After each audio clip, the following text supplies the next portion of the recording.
Praise the Lord, जय मसीह की heart of Jesus ministry Pune की तरफ से मैं भाई दिनेश वाले आपका स्वागत करता हूँ। और आज मैं फिर से जो होली वीक चल रहा है, जो ईसाई लोगों के लिए, मसीह लोगों के लिए जो होली वीक है, उसी के लिए मैं एक अच्छे टॉपिक से बात करने वाला हूँ। बहुत सारे लोगों में हमने देखा गया है कि पूछते हुए देखा गया है, सोचते हुए देखा गया है कि आखिर क्यों प्रभु यीशु को मरना पड़ा। वो परमेश्वर था, वो उसने सृष्टि बनाई है और जो निर्माता है, हर मनुष्य को उसने बनाया है, सृष्टि को बनाया है, उसको क्यों मरने की जरूरत पड़ी। और आगे और भी लोग क्वेश्चन पूछते कि गुड फ्राइडे मनाना चाहिए या नहीं चाहिए, क्योंकि उस दिन प्रभु यीशु को मारा गया, सूली पे लटका गया, उसको खून बहाया गया। इसका दुख न मनाते हुए आनंद मनाए या दुख मनाए, ऐसे बहुत सारे सवाल आज भी हमारे मसीही लोगों में या विश्वासी लोगों में या अन्य लोगों में दिखाई पड़ते हैं। आज मैं इसी पॉइंट को, इसी क्वेश्चंस को, इसी चीजों को कवर करने वाला हूँ। और बहुत सारे लोगों को ये वीडियो अंतर एक देखने के बाद समझ में आ जाएगा कि आखिर क्यों प्रभु यीशु को मरना पड़ा, आखिर क्यों उसका लहू उसने बहाया, आखिर क्यों परमेश्वर को मरने की जरूरत पड़ी। और उसके बाद परमेश्वर ने ये सारी चीजें होने के बाद प्रभु यीशु ने ये लोगों को क्यों सहा, क्योंकि वो तो परमेश्वर था, वो परमेश्वर को कोई मार नहीं सकता है, वो स्वयंभू है, उसको कोई हाथ नहीं लगा सकता, फिर भी परमेश्वर को क्यों मरना पड़ा। आज मैं इसी टॉपिक से आपसे बात करूंगा, मैं आपको बताऊंगा और आपको समझ में आ जाएगा कि ये सारे पीछे प्रभु यीशु के क्या कारण थे, क्या उद्देश्य था, ये मैं आपको बताने जाने वाला हूँ। यदि आपने बाइबल को पढ़ा तो आपको समझ में आ जाएगा, जब परमेश्वर ने आदम और हवा को बनाया, उसने इसलिए बनाया था कि वो परमेश्वर के साथ रहे, उनके साथ बातें करे, इसलिए बनाए थे। और एक ही आज्ञा दी थी कि जो फल है वो नहीं खाना, पर मनुष्य ने वही चीज की जो कमांडमेंट थी परमेश्वर की, वो फॉलो नहीं की और उन्होंने पाप कर दिया।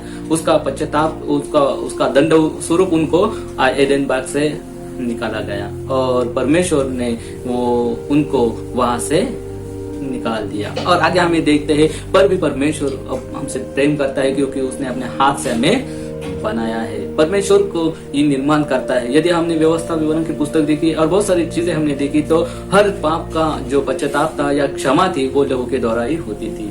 देवीय व्यवस्था में देखा तो हर चीज के लिए कुछ मनुष्य ने पाप किया तो उसके लिए खुद लहू बहाना पड़ता था। पर इस सृष्टि के सारे लोगों ने इतना पाप कर दिया था कि उसका पश्चाताप करना या किस जानवर का या किस चीज का खून बहाए जिससे पाप का प्रायश्चित हो जाए, ऐसी कोई भी चीज इस भूतल पे, इस जमीन पर, इस सृष्टि में अवेलेबल नहीं थी। तब परमेश्वर ने सोचा, लोगों के पाप के लिए मैं खुद अपना लहू बहाऊंगा, क्योंकि मैं प्रभु हूँ और मैं प्रभु परमेश्वर मनुष्य से प्रेम करता हूँ। और मैं दिखा दूंगा कि परमेश्वर आपसे कितना प्यार करता है, वो अपना लहू भी बहाता है। और परमेश्वर का वचन भी ये कहता है, यदि हमने पढ़ा परमेश्वर का वचन इब्रानियों इसका 9वां अध्याय 22 वचन और लेवीय व्यवस्था इसका 17 अध्याय 11 वचन, लेवीय व्यवस्था 17-11, इब्रानियों 9:22। और व्यवस्था के अनुसार प्राय सब वस्तुएं लहू के द्वारा शुद्ध की जाती है और बिना लहू बहाए क्षमाएं नहीं होती।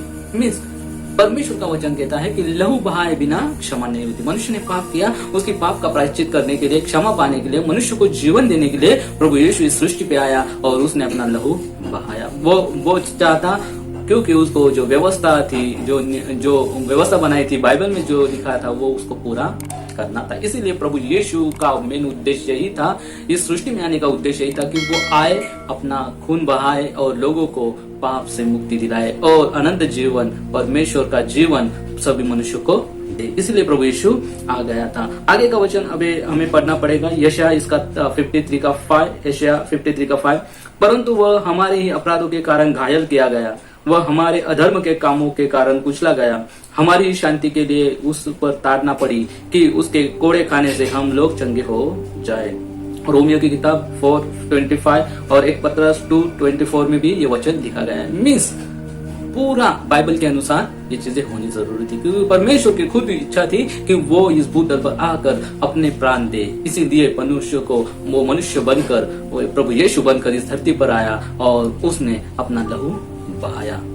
ये किसी मनुष्य का प्लान नहीं था, यहूदी का प्लान नहीं था, या किसी राजा का प्लान नहीं था कि वो परमेश्वर को मार दे। इतनी किसी में ताकत नहीं थी, ये परमेश्वर की इच्छा थी। ये परमेश्वर खुद चाहता था कि वो मारा जाए, इसीलिए वो इस धरती पर आया, उसने अपना लहू बहाया है। जो कोई उसमें विश्वास करे उसे अनंत जीवन मिले, इसीलिए प्रभु यीशु आया और वो आकर उसने दिखा दिया कि वो हमसे कितना प्रेम करता है। जो उस पर विश्वास करेगा उसे अनंत जीवन मिलेगा। आगे का वचन हमें पढ़ना पड़ेगा कि मनुष्य का पुत्र इसलिए नहीं आया कि उसकी सेवा टहल की जाए, पर इसलिए आया कि आप सेवा टहल करे और बहुतों के छुटकारे के लिए अपना प्राण दे। मीन्स इब्रानी की किताब में भी यशायाह संदेशकार ने भी 700 साल पहले जो भविष्यवाणी की थी, इब्रानी की किताब में भी यही चीज है कि मनुष्य पुत्र आने का उद्देश्य यही था कि वो अपना लहू बहाए, वो मारा जाए और तीसरे दिन फिर से उठा जाए। इसीलिए बाइबल में लिखा गया है कि हम जो गुड फ्राइडे भी जो मना रहे हैं, गुड फ्राइडे का किया जाता है।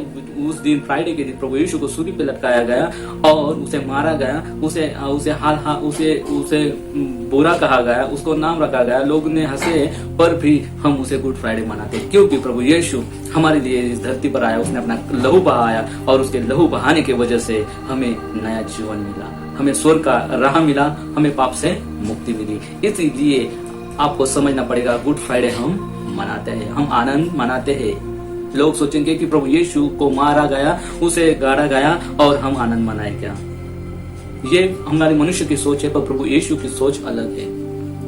क्योंकि प्रभु यीशु मारा गया, पर हमें ये याद रखना पड़ेगा, प्रभु यीशु ने जैसे वचन में लिखा गया तीसरे दिन वो उठा जाएगा, उठकर वो प्रभु यीशु एक ही परमेश्वर है जो मारा गया, उसे मारा गया और तीसरे दिन वो फिर से जिंदा हो गया। इसीलिए हमें आनंद मनाना है, हमें गुड फ्राइडे मनाना है और प्रभु यीशु को धन्यवाद देना है कि प्रभु यीशु तेरे वजह से मुझे मेरे पाप की क्षमा मिली है, प्रभु तेरे वजह से मुझे अनंत जीवन मिला है। हाँ प्रभु यीशु, हम तेरा धन्यवाद करते हैं। इसीलिए हमें आपको समझना पड़ेगा कि प्रभु यीशु को क्यों मरना पड़ा या प्रभु यीशु क्यों मारा गया। आज के वचन के दौरान आपको समझ में आ गया होगा कि प्रभु यीशु खुद जानता था कि उसे मारने वाले।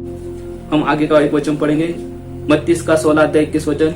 उस समय से यीशु अपने चेलों को बताने लगा, मुझे अवश्य है कि यरूशलेम को जाओ और प्राचीनों की और प्रधान याजकों और शास्त्रियों के हाथ से बहुत दुख उठाओ और मार डाला जाओ और तीसरे दिन जी उठो। मीन्स प्रभु यीशु खुद अपनी भविष्यवाणी कर रहा है कि मुझे मारा जाएगा, क्योंकि ये होना जरूरी है, क्योंकि व्यवस्था विवरण में यही चीज थी कि लहू के सिवाय पाप की क्षमा नहीं थी। प्रभु यीशु ने ये चुना कि मेरा लहू बहाया जाएगा, मैं अपना लहू बहाऊंगा और मैं मनुष्य को बचाऊंगा, और उसने वो पूरा भी कर दिया क्योंकि वो वादों का पक्का है। उसने बताया कि मैं अपना प्राण देकर मनुष्य को बचाऊंगा। इसलिए हमें गुड फ्राइडे मनाना है, हमें आनंद मनाना है कि प्रभु यीशु ने हमारे पापों को उसके लहू से धो दिया है, हमें अनंत जीवन का मार्ग पर हमें लेकर आया है और हम अब स्वर्ग के राह पर चल पड़े हैं। और प्रभु यीशु ने जो कहा है, मैं इस धरती पर आऊंगा, मुझे मारा जाएगा और मैं तीसरे दिन फिर से जी उठूंगा। यही वर्ल्ड में सिर्फ एक ही परमेश्वर है जो प्रभु यीशु है,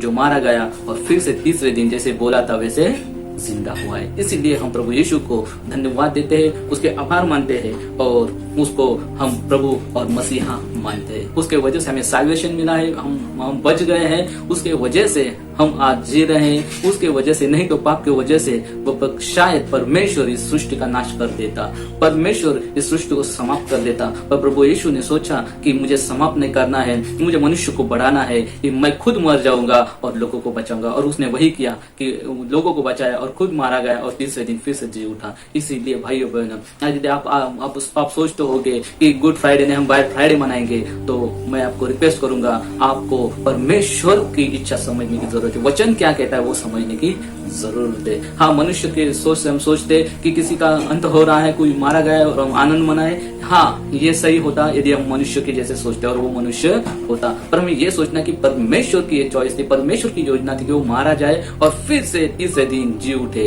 और वो परमेश्वर हमारा आज हमारे साथ जिंदा है और उसका लहू उसने बहाने से हमें शांति मिली है, उसके लहू बहाने से हमें चंगाई मिली है, उसके लहू बहाने से हमें स्वर्ग का राज मिला है और उसके लहू बहाने से हमें अनंत जीवन मिला है। इसीलिए हम गुड फ्राइडे आनंद से मनाना है और प्रभु यीशु को धन्यवाद देना है। सच में मैं आशा करता हूँ इस गुड फ्राइडे प्रभु यीशु आपके जीवन को आनंद से भर दे, आपको शांति से भर दे, आपको चंगाई दे और आप जब तक प्रभु यीशु हमें लेने नहीं आता, विश्वास में टिके रहने में सहायता करे। सच में इस वीडियो के द्वारा प्रभु यीशु आपको आशीषित करेगा।